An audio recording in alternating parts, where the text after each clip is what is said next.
સુરતમાં મહાનગરપાલિકાની ચૂંટણી પૂર્ણ થયા બાદ હવે મેયર સહિતના પદો માટે સેન્સ પ્રક્રિયા શરૂ કરાઈ છે। ત્યારે 3 નિરીક્ષકોની ટીમ સુરત સેન્સ લેવા આવી પહોંચી હતી।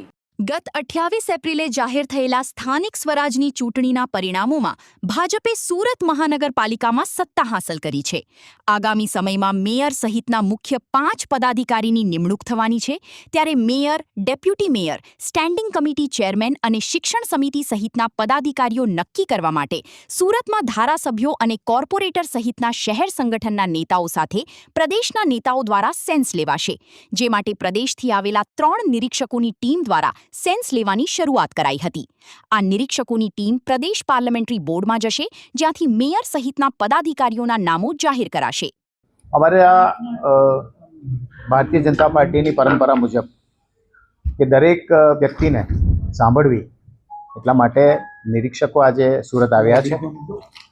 શબ્દશરણ બ્રહ્મભટ્ટજી, મયુરભાઈ રાવલજી અને જાનવીબેન વ્યાસ, આ 3 નિરીક્ષકો આજે સુરતમાં અમારા ઓછામાં ઓછા અમે જે ગણતરી કરીએ છીએ 200 થી 250 લોકોને સાંભળશે, જેની અંદર કોર્પોરેટરશ્રીઓ ઉપરાંત અમારી સંગઠનની ટીમ, અમારા વોર્ડ પ્રમુખો, મહામંત્રીઓ, ધારાસભ્યશ્રીઓ, સાંસદશ્રીઓ બધાને સાંભળશે।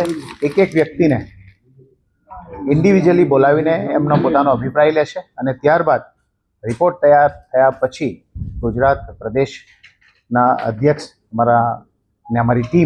અમારી ટીમની સાથે બેસીને ચર્ચા કરીને નામોની ઘોષણા કરવામાં આવશે। એ તો અમારી એ ઇન્ટરનલ મેટર છે, એ બધી ચર્ચાઓ થશે।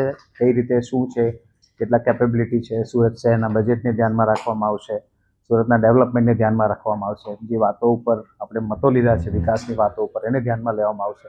આ દરેક વસ્તુને ધ્યાનમાં લીધા બાદ નક્કી કરવામાં આવશે। એ 4 પદ માટે ઉપરાંત અમારી શિક્ષણ સમિતિના સદસ્યો માટે સંપૂર્ણ જેટલી પણ બેઠકો છે જેના માટેની દરેક બેઠકો માટેની ચર્ચાઓ થશે।